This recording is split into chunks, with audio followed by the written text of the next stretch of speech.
In the 90s, Mafia movies took Hollywood by storm, capturing audiences with their gritty, glamorous portrayals of organized crime.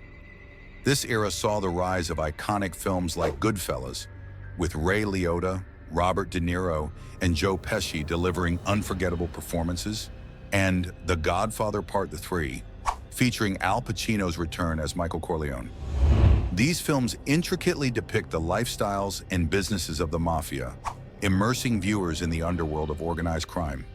The meticulous attention to detail showcases everything from the inner workings of illegal operations to the opulent yet perilous lives of mobsters. Organized crime syndicates have historically invested in legitimate businesses to both serve as operational bases and launder money from illicit activities such as drug trafficking, smuggling, weapons dealing, prostitution, counterfeiting, and robbery. The mafia often targets unregulated or cash-intensive businesses that operate in the shadows of society. While mafia figures have become more prominent on TV and in movies, the perception is that the real mob isn't as dominant as it once was. In today's digital age, cash businesses are more transparent, making it harder for the mob to strong-arm competitors. Law enforcement has also improved, with significant cases starting with Manhattan attorneys Rudy Giuliani in the 1980s and Robert Morgenthau in the 1990s. This culminated in former U.S. Attorney General Eric Holder's 2011 historic roundup of members from New York's 5 families. Membership in the Italian Mafia, also known as La Cosa Nostra, has reportedly dropped to around 3,000 members in both Italy and the US. Even the murder rates have declined dramatically. In Italy, the mafia's murder rate fell by 80% between 1992 and 2012. In 2020, there were only 28 mafia-related murders, a significant drop from 527 between 1988 and 1992. Law enforcement in the US also reports a decrease in violent organized crime, suggesting that the mafia's power might be waning. That impression, however, is a myth. While traditional criminal activities have declined, the mafia has adapted and continues to thrive in today's economy. Although its profile is lower, the mafia still holds influence in certain industries, union halls, and political backrooms. Let's explore some of the businesses and industries historically controlled by the mafia and see if they remain connected today. Starting our list is the waste management industry. The connection between the garbage hauling industry and organized crime dates back decades. In New York, La Cosa Nostra has been involved in commercial sanitation since the 1950s, exploiting the system where trash haulers, known as carters, could carve out and sell routes, making it susceptible to strong-arm tactics. The mafia infiltrated the industry through the Teamsters Union, gaining control over certain routes and using intimidation to stifle competition. Notably, when Browning Ferris Industries entered the market in 1992, they were greeted with a gruesome threat, highlighting the mafia's grip on the industry. Law enforcement has made significant efforts to combat mafia influence in garbage hauling. Rudy Giuliani, as New York City mayor, prioritized cleaning up the industry, leading to numerous indictments of members from the Genovese and Gambino crime families in the 1990s. Despite these efforts, mafia involvement persists. In January 2013, 30 individuals were indicted for extortion related to the garbage industry, including members from the Gambino, Genovese, and Lucchese families. While their presence in New York has declined, it continues in other areas like Philadelphia and New Jersey, and overseas with the Italian Mafia's Camorra group controlling waste management in Naples, leading to severe environmental and health consequences. Number 9 on our list is gambling. Mob history is rich with stories from famous locales.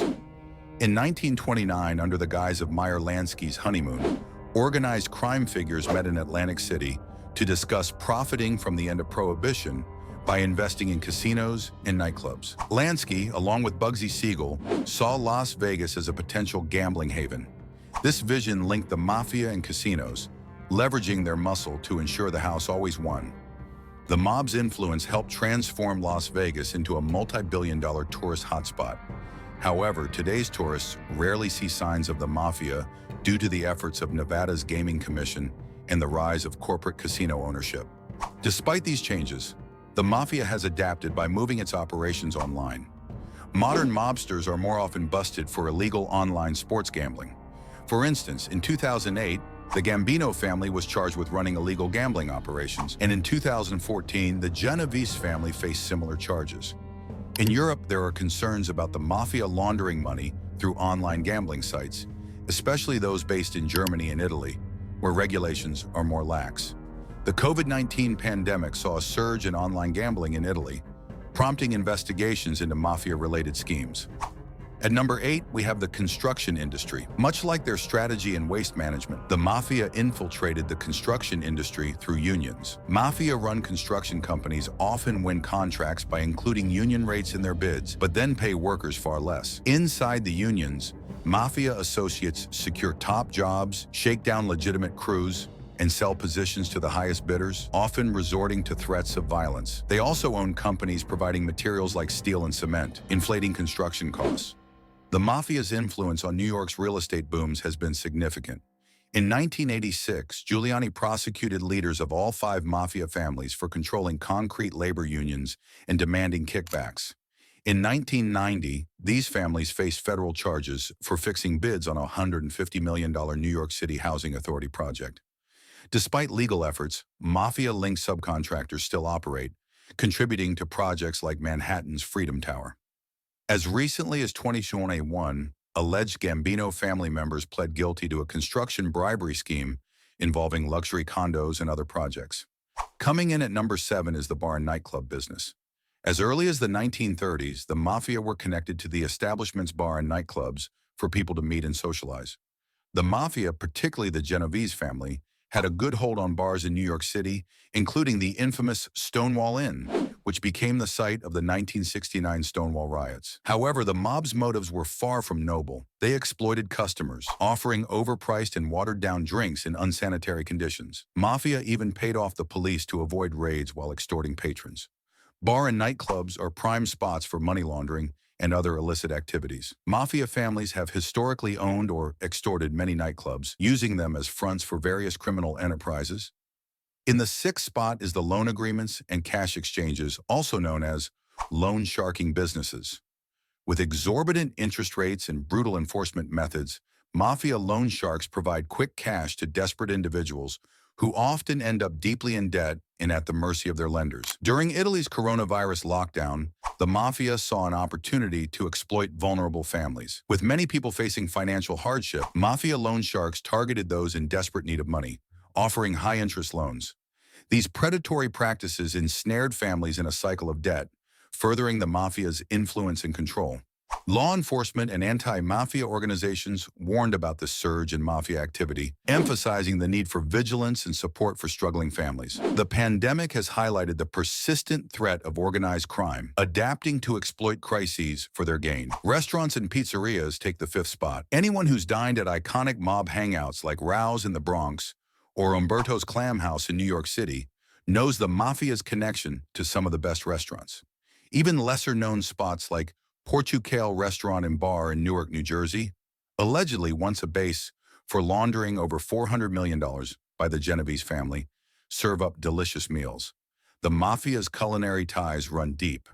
In the 1980s, the pizza connection involves shipping heroin and cocaine to mob-run pizzerias across the U.S. Today, mob-run eateries are widespread. Coldiretti estimates that the Mafia controls at least 5,000 restaurants in Italy, extending their influence into the entire food chain, earning over 22 billion euros in 2018 alone. Unfortunately, this often involves ignoring health and safety standards, putting people and the environment at risk. In the 4th position is real estate. The Mafia might not control real estate outright, but mobsters certainly love to invest in property, often finding ways to profit through scams.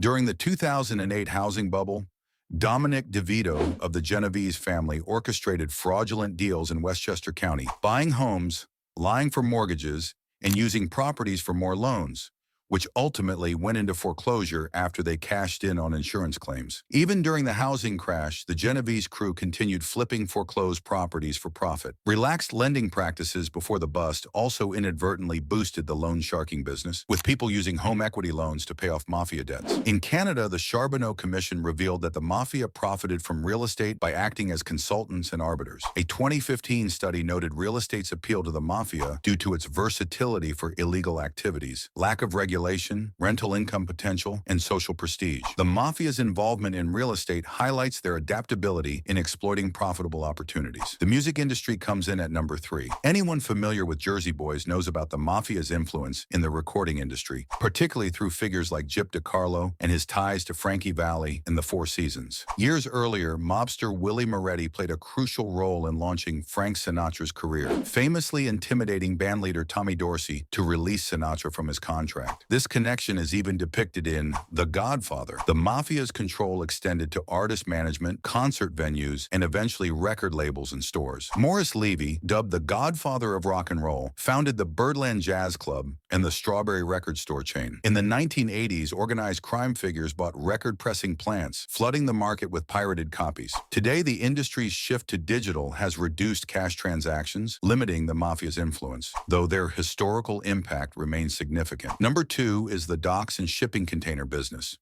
By controlling the docks, the Mafia has facilitated smuggling operations, extorted businesses, and exerted control over major import and export activities, making it a cornerstone of their criminal empire. The 'Ndrangheta, a powerful Calabrian mafia syndicate, has transformed the port of Gioia Tauro into a global cocaine hub. In the 1990s, the Mafia helped build this port, which has since become a central point for cocaine trafficking. Leveraging corrupt port workers and officials, the 'Ndrangheta orchestrates the smuggling of massive quantities of cocaine from South America to Europe, making it a critical node in the international drug trade. Despite law enforcement efforts, the 'Ndrangheta's control over Gioia Tauro remains strong. The port's strategic location and the Mafia's deep-rooted influence ensure a steady flow of narcotics, generating immense profits. This illicit activity not only impacts Italy, but has global ramifications, underscoring the enduring power and adaptability of the 'Ndrangheta in the face of evolving criminal landscapes. And finally, at number 1 is the drugs business. A few decades ago, there was a widespread belief that the Italian Mafia steered clear of the drug trade. However, this was far from the truth. Even in 1959, Vito Genovese was imprisoned on drug charges, and today the Mafia is heavily involved in narcotics trafficking. In Italy alone, the Mafia earns approximately $34.70 billion annually from the drug trade. The 'Ndrangheta, based in Calabria, has become a dominant force in the global cocaine market. The 'Ndrangheta supplies South American cocaine to Europe and Canada and distributes it to other Italian Mafia groups. In 2014, the Gambino and Bonanno families in the U.S. were involved in a scheme with the 'Ndrangheta to ship cocaine through New York, hidden in frozen fish and pineapples. Meanwhile, in Spain, there's been a surge in marijuana trafficking by the Eastern European Mafia, along with hashish from Morocco. In 2019, officials intercepted 3,000 kilos of South American cocaine hidden in a submarine. Wherever there's money to be made, the Mafia is sure to be involved. These are just a few of the businesses where the Mafia's influence is said to run deep. Their control over these industries showcases their ability to adapt and thrive in various sectors, blending legitimate business with illicit activities. Thanks for watching. Don't forget to like, comment, and subscribe for more deep dives into the hidden aspects of history and crime. Until next time, remain curious.